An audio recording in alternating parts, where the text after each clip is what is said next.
Welcome back to the class, everyone. We have another GAC oriented video here. Today is gonna be a fun one.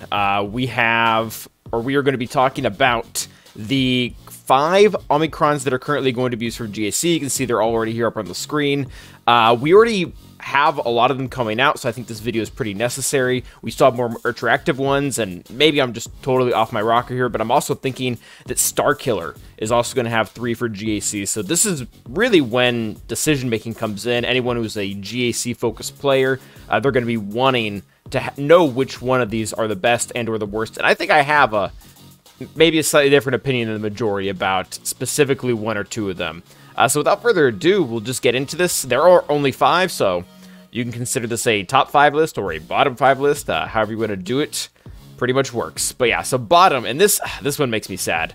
The worst Omicron that we have for GAC definitely has to be Rose, and this makes me sad just because she's never really had a use outside of the Crankor joke about her being Crankor food. Like, I get when they originally came out with her in Haldo, they wanted to be able to field both a Finn resistance team and a JTR resistance team, and then his lead got nerfed, and she just went into the abyss. Like, just not good at all.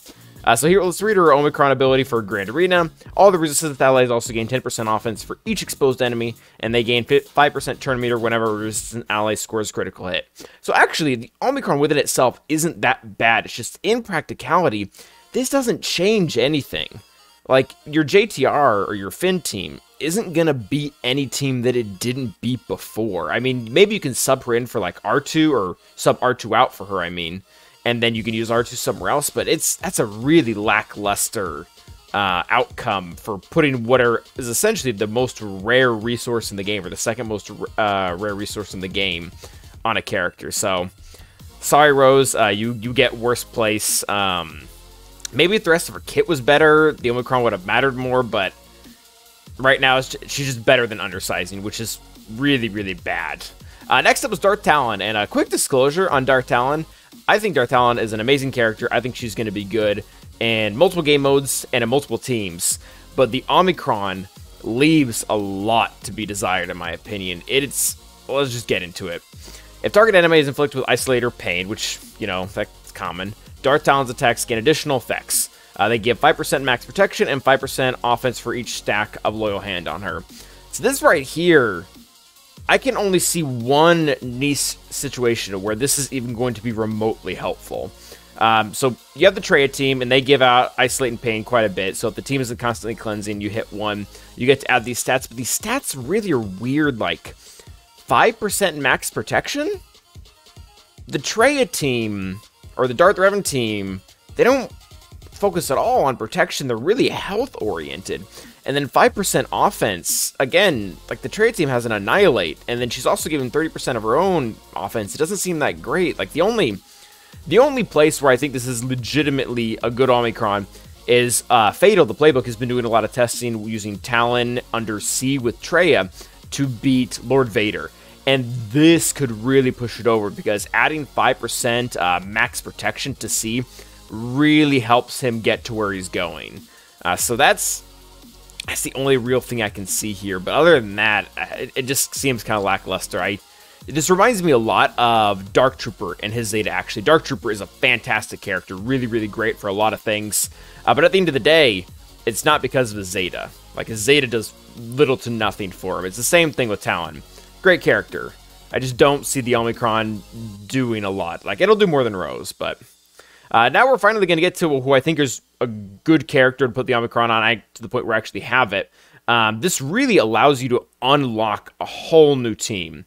If an ally loses prepared, they gain prepared. And when you understand the synergy, which is actually asking a lot for prepared, they all start with it, and they continually gain effects with this throughout the entire battle. I think the most notable is probably the fact that Vandor Chewbacca, he revives other scoundrel allies when he's prepared, but he would always lose it, and he also has a really big damaging attack that I believe also loses it.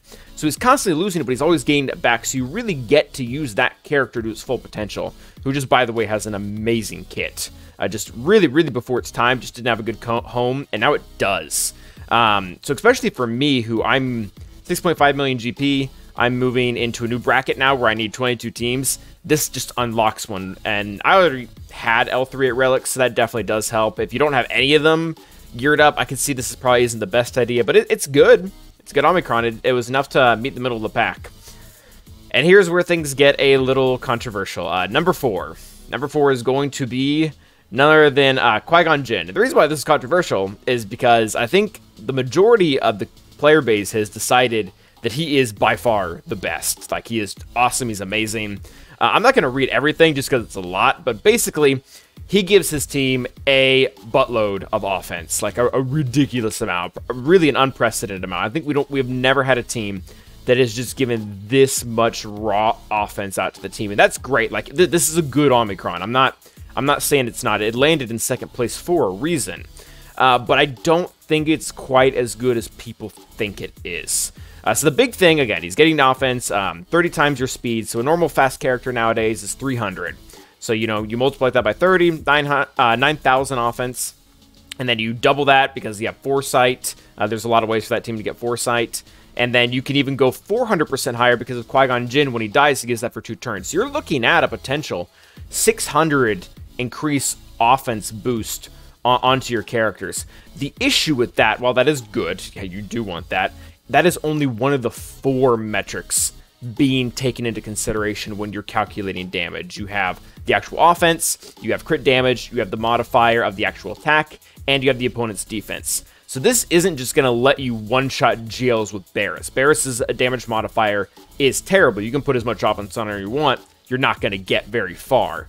There's no way to add crit damage into this. I think Shakti can give it, but I think it's actually only to clones, so scratch that. I think it's tenacity to other characters. So that's not going to help here. They don't really have a great way of getting defense penetration. I guess Grandmaster Yoda can get it if you get to a specific point where you've already dropped someone below 50% health. But yeah, it's good. It is going to be very, very good. I think people are going to get a lot of use out of it, especially at the beginning. But I think it is going to age poorly, especially with how thin-stretched we are for Jedi. If you're missing one of the key Jedi leaders like JMK or JML, especially Jedi Knight Luke, this might be a good one just to get started on, just because the Omis are going to become more frequent as the game progresses. But it looks good.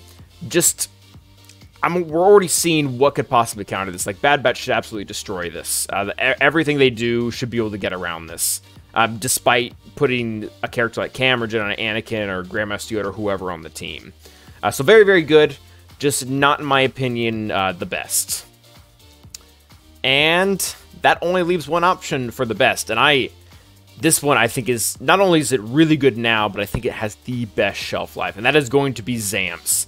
Zams, this is so good. So we've had a lot of characters that have had stat sharing before, but never speed on this level. This is ridiculous. So this is pretty big, but I'm going to read, pretty much, in my opinion, the only thing that matters. Zam gains 5% speed for each other bounty hunter ally, so 20% speed on a normal bounty hunter team. And then she gives 20% of her current speed until the first time she's defeated. Huge. So again, Zam is actually a very naturally fast character, so you can get her to 320 really, really easily. And then she's getting 5% for everyone else, so 20%. So you stack that onto there as well. So she's getting 62 speed, so she's at like a 382 speed. Super, super fast. And then she's sharing 20% of that to the entire team, which is a very, very big number. I think it's 76 for the entire team. And bounty hunters, they want to go first. They want to get their contract. They want to get a turn-meter train going with Mando. It synergizes so well with the faction that we already have, and it just lets them beat pretty much everything that isn't a GL. Like, this is ridiculously, ridiculously good. And it's not just good today. Like, we're already seeing some kind of practical uses of the other 3 Cyros today. This is going to be something that is going to age really stinking well because it's honor unique. So whatever OP bounty hunter that the developers decide to come out with, this is going to be able to be put on the team. Like, everybody was going crazy about being able to put Cam on a JMK team because, oh, we can finally use the 30 speed. This has potential to be 80. This is so good. This is so stinking good. It's like what the Moff Gideon bounty hunter counter to gas, except for it's going to function a lot better because it'll be a full bounty hunter team, so contract will be even easier.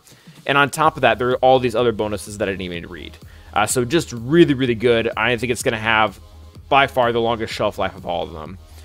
So there you have it, guys. Those are the current 5, in my opinion. Feel free to tell me why I'm wrong about Qui-Gon Jinn in the comments.